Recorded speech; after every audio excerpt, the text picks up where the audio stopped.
नमस्कार, India TV पर आप सभी का स्वागत है। मैं हूं आपके साथ रचना। इस वक्त एक बेहद खास मेहमान हमारे साथ मौजूद हैं। उन्हें आप एक लेखक के तौर पर भी जानते हैं और एक जाने माने राजनीतिक विश्लेषक के तौर पर भी। शांतनु गुप्ता जी हमारे साथ हैं। शांतनु जी, आपका बहुत बहुत स्वागत है इंडिया टीवी नमस्कार पर। नमस्कार रत्ना जी। एग्जिट पोल का वक्त आ चला है। आज जो है सारी परीक्षा खत्म हो गई। बिल्कुल 400 400 400 का जो नारा इतने दिन से चला है, इस बार 400 पार क्या हो रहा है? इस बार 400 पार, क्योंकि आप घूम कर भी आए हैं कई जगह लोगों से बातचीत करके। हम्म, हम्म।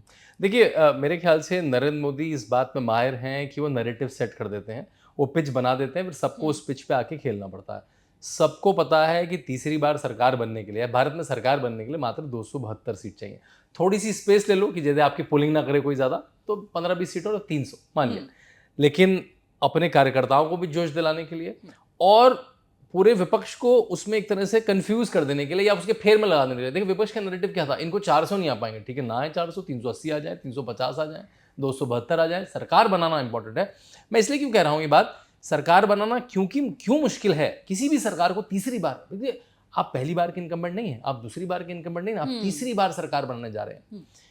रचना जी, विश्व भर में आप प्रेसिडेंट, प्राइम मिनिस्टर्स, चांसलर देखिए जो तीसरी बार चुन के आते हैं, आपको इक्का दुक्का एग्जांपल मिलेंगे पूरे इतिहास में। आज नहीं, 50 साल, 100 साल, 300 साल के इतिहास में, डेमोक्रेसीज में, जहां पे भी तीसरी बार किसी का कंटिन्यूअसली, जैसे इंदिरा गांधी भी बनेंगी फिर हट जाएंगी फिर बनेंगी, कंटिन्यूअसली तीसरी बार आदमी ऊब जाता है। कुछ तो दिक्कत सरकार से होती भी है, पहली बात। दूसरी बात, ये रिएक्शन हो रहा है जीएसटी के बाद। जीएसटी चलो 19 में आ गया था, कोरोना के बाद।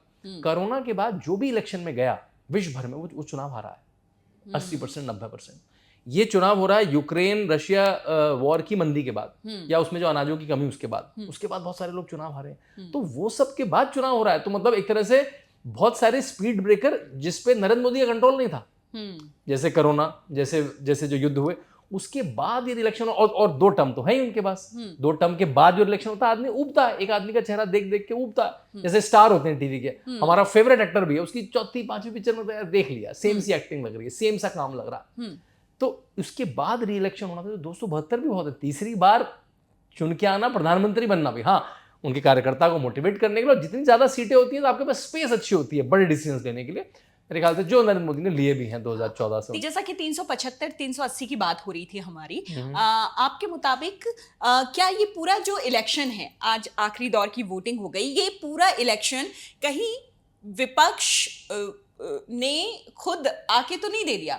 क्योंकि जिस तरीके से गठबंधन से लोग टूट कर गए, भरोसा एक दूसरे पर ही नहीं है, तो जनता को कैसे दिलाएंगे आप? और पूरा जो चुनाव है, प्रधानमंत्री नरेंद्र मोदी बनाम विपक्ष हो गया, तो कहीं इसका फायदा तो बीजेपी और पीएम मोदी को तो नहीं मिल जाएगा? देखिए ये तो एडवांटेज 1 साल पहले से ही थी कि भाजपा बहुत फ्रंट फुट पे है, अच्छा काम कर रही है।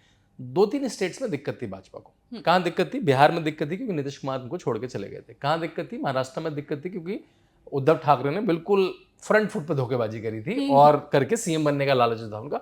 और तीसरी दिक्कत थी कर्नाटका में भाजपा अपना चुनाव हार गई थी स्टेट का, और थोड़ा बुरा हारी थी, और कांग्रेस की सरकार बन गई थी। तो ये जो 3 स्टेट थे, लेकिन चुनाव आते आते भाजपा ने तीनों को समेट लिया। नीतीश कुमार वापस आ गए। देखिए राहुल गांधी की जो राजनीति का या जो इस बार के कैंपेन का सबसे बड़ा हिस्सा था वो था कास्ट सेंसस, और कास्ट सेंसस के प्रणेता कौन थे? नीतीश कुमार। और नीतीश कुमार ही इधर आ गए। मतलब जिस पे आप चुनाव लड़ रहे हैं, जिस बात पे दांव लगा रहे हैं, जो आपका मेन है कि भाई पत्रकारों से पूछ रहे थे तुम्हारी जात क्या है, तुम्हारी जात क्या है, उसका जो लीडर है, प्रणेता है, वही आपकी तरफ आ गया। इधर जो शिवसेना है, एनसीपी, दोनों एक फाड़ हो गए, और जो उसमें से एक फाड़ भाजपा के पास साथ आया, उन दोनों के पास ओरिजिनल सिंबल है। एनसीपी अजीत के पास ओरिजिनल सिंबल है एनसीपी का, और शिवसेना शिंदे के पास ओरिजिनल सिंबल है। मतलब एक तरह से ओरिजिनल पार्टियां जो है वो भाजपा के साथ आ गई। कर्नाटका में भी उन्होंने टाइप्स ठीक करे, और कांग्रेस की सरकार बहुत बुरी चली, तो बिल्कुल फ्रंट फुट पे माइनॉरिटी गवर्नमेंट चलाई उन्होंने, बिल्कुल दिखा के। तो उससे एक काउंटर पोलराइजेशन हुआ। तो तीनों स्टेट आते आते मतलब 303 की स्थिति में तो आप वापस बड़े आराम से पहुंच रहे हैं। अब उसके ऊपर से आपको गेंस आ रहे हैं, उसके ऊपर से आपको यूपी से गेंस आ रहे हैं, सारे बोनस मिल रहे हैं, उसके ऊपर से आपको उड़ीसा से गेंद आ रहे हैं, उसके बाद आपको तेलंगाना से गेंद आ रहे हैं, आपको आंध्र प्रदेश से अच्छे गेंद आ रहे हैं। भाजपा तो उसमें 5 सीट लड़ रही है, लेकिन चंद्रबाबू नायडू को अच्छा चुनाव लड़ रहे हैं, वो अपना विधानसभा का चुनाव भी लड़ रहे हैं, अपने मुख्यमंत्री पद का चुनाव लड़ रहे हैं, तो मेहनत का चुनाव है उनके लिए। तो गेंस भी आ रहे हैं आपको साथ साथ, तो वो गेंस मिला के आपको कहीं भी 350 से 400 के बीच में ले जा सकते हैं। इन सब का नुकसान, नफा नुकसान कितना होगा ये तो 4 तारीख को हमको पता ही चल जाएगा। लेकिन क्या अगर नतीजों में सामने ये आता है कि इंडिया गठबंधन को होता है नुकसान, जितना उन्होंने सोचा उतना तो ना मिले, लेकिन जो पिछला मिला है वो भी ना मिले। अगर इस तरह का कोई नुकसान होता है तो ऐसी स्थिति में क्या इंडिया गठबंधन की तरफ से पीएम के लिए कोई चेहरा सामने लेकर ना आना एक बहुत बड़ी भूल, एक बहुत बड़ी वजह हो सकती है? तो बिल्कुल देखिए ये कहा जाता है कि भारत का चुनाव प्रेसिडेंशियल चुनाव नहीं है और उसमें पहले से चेहरा देने की जरूरत नहीं। बिल्कुल टेक्निकली बिल्कुल ठीक बात है, लेकिन जब मतदाता मतदान केंद्र में जाता है तो मतदाता आजकल का जागरूक है। वो 24/7 social media channel, YouTube, Twitter, Facebook, YouTube देख के जा रहा है, उसको जानकारी है। वो आज के 30-40 साल पहले वाले मतदाता नहीं है, जब अखबार भी नहीं आते थे, दूरदर्शन केवल न्यूज दिखाता था, वो वाला मतदाता नहीं है आजकल का। तो वो जाता है कि भाई मैं बटन दबा रहा हूँ तो प्रधान बनाने जा रहा हूँ, कि मैं पार्षद बनाने जा रहा हूँ, मेयर बनाने जा रहा हूँ, कि मैं मुख्यमंत्री बनाने जा रहा हूँ, कि मैं प्रधानमंत्री बनाने जा रहा हूँ। अब वो जब बटन दबाता है उसे ये नहीं पता कि कौन बनेगा। अगर मैं इसको वोट दूंगा तो कौन बनेगा, यहां दिखता है कि मैं इसको दूंगा, नरेंद्र मोदी दिखेगा, नरेंद्र मोदी ने मेरे लिए ये करा। मुझे नरेंद्र मोदी से 2-3 दिक्कतें भी हैं, लेकिन मोदी ने 8 काम करे भी हैं। 2 काम नहीं भी करे हैं तो किससे मेरी ज्यादा उम्मीद होगी वो 2 काम करने की भी, जिसने 8 काम करे वर्सेस वो जो मुझे पता ही नहीं है कौन।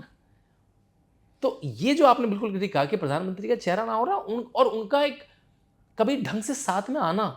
जैसे ममता बनर्जी है, अगर मैं आपसे कुछ क्वेश्चन पूछूं, ममता बनर्जी इंडिया अलायंस में है कि नहीं है, क्या बताएंगे आप? बताइए।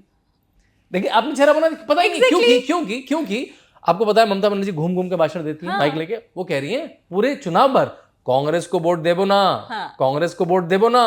और यहाँ पे डेरेक ओब्रायन दिल्ली में कहते हैं कि इंडिया अलायंस साथ है। तो मेरे ख्याल से ये लोगों को बेवकूफ समझने जैसा है कि वो बंगाली में नहीं समझ पाएंगे, हिंदी वाले लोग, कि कांग्रेस को वोट देबो ना, ये नहीं समझ पाएंगे। वो हम तो वहां चुपके से चलाते रहेंगे बंगाली में कि कांग्रेस को वोट देबो ना, जिससे कांग्रेस का जो वोट है वो भी हमें आ जाए, जो छोटा मोटा बचा है। और यहाँ पे हम साथ दिखाई देंगे कि कल के दिन क्या पता कुछ ऐसा हो जाए कि हमें ममता बनर्जी का चेहरा आगे करना, तो उसमें भी हम रहे।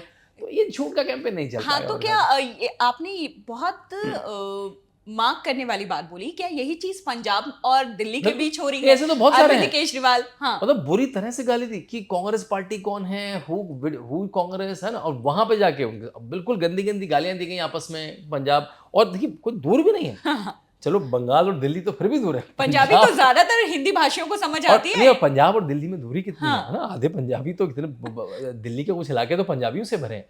तो वहां करना ऐसा ही। लेफ्ट कहां पर है? लेफ्ट आपकी मीटिंगों में दिखेगी इंडी गठबंधन की, लेकिन वो वहां नहीं दिखेगी आपको। लेफ्ट ने वायनाड में राहुल गांधी के अगेंस्ट बड़ा कैंडिडेट दिया, एनी राजा, जो डी राजा की पत्नी है। मतलब राहुल गांधी को हराने की कोशिश, और इतनी कोशिश करी राहुल गांधी को हराने की कि उनको लग रहा है सच में वो हार जाएंगे। इसीलिए उन्होंने जब वायनाड का चुनाव खत्म हो गया तब जाके रायबरेली से पर्चा भरा आखिरी दिन।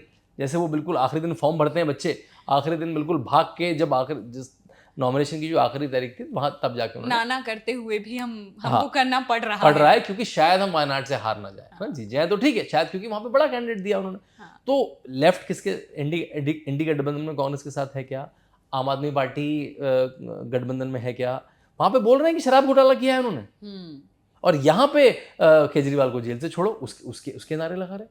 मतलब सबसे बड़ी विडंबना यह है कि कांग्रेस इतनी बड़ी पार्टी है रचना जी, उसकी जो फैमिली ओन्ड कंपनी जो है, उसके जो 2 सबसे बड़े सीईओज हैं, समझ सकते हैं, जो दोनों सजा याफ्ता और बेल के निकले सीईओ, कौन? सोनिया गांधी और राहुल गांधी। उन्होंने वोट कहाँ दिया? नई दिल्ली की सीट पे। नई दिल्ली की सीट पे कैंडिडेट कौन है? आम आदमी पार्टी का वाइफ बीटर, अपनी पत्नी को पीटने वाले सोमनाथ भारती। तो यानी उन्होंने सोमनाथ भारती मतलब अपने कैंडिडेट को वोट भी नहीं कर पाए।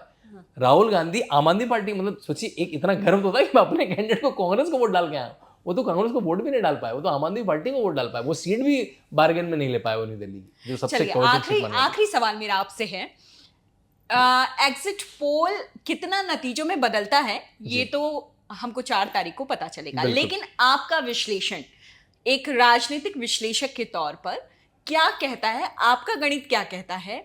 बीजेपी का 400 का नारा पार होगा या नहीं, या फिर इंडिया गठबंधन जो है कहीं अपनी साख भी बचा पाएगी कि नहीं, वो गठबंधन कहने लायक भी रहेगी कि नहीं?